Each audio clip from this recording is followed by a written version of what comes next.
ओम नमो नारायण। पुरुषोत्तम मास महात्म्य कथा अध्याय दूसरा। सूत जी बोले, हे मुनियों, जब राजा परीक्षित गंगा तट पर पहुंचे तब भगवान सुखदेव जी ने उन्हें श्रीमद् भगवत गीता की अमृतमयी कथा सुनाई। उस कथा को सुनकर राजा परीक्षित को मोक्ष प्राप्त हुआ।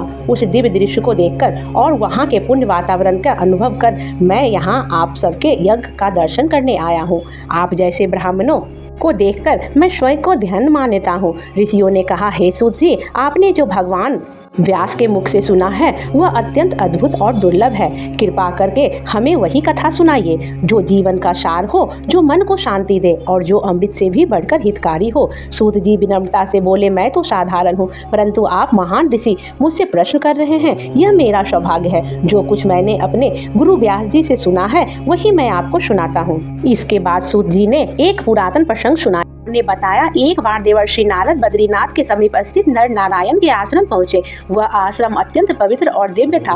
वहां अनेक तपस्वी सिद्ध और देवता निवास करते थे। चारों ओर हरियाली, फल फूल से लदे वृक्ष और पवित्र गंगा व अलकनंदा की धारा उस स्थान को और भी सुंदर बना रही थी।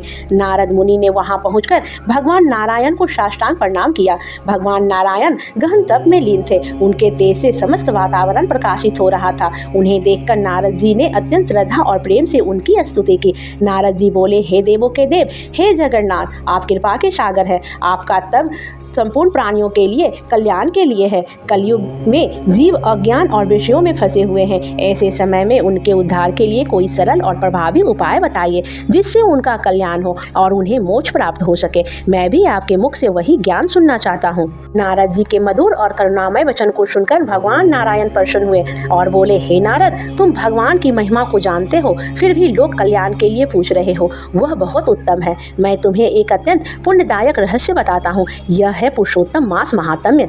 भगवान नारायण ने कहा, यह पुरुषोत्तम मास अत्यंत पवित्र है। इसके स्वामी स्वयं भगवान पुरुषोत्तम है। इस मास में जो भी भक्त श्रद्धा से व्रत, जप, दान और पूजा करता है उस पर भगवान अत्यंत प्रसन्न होते हैं और उसे सभी कष्टों से मुक्त कर देते हैं। नारद जी ने पुनः प्रश्न किया, हे प्रभु, अन्य महीनों के देवता तो मैंने सुने हैं, परंतु पुरुषोत्तम मास का रहस्य क्या है? हमें क्या करना चाहिए? कौन से नियम अपनाने चाहिए और इससे क्या फल प्राप्त होता है? कृपा करके विस्तार से बताइए।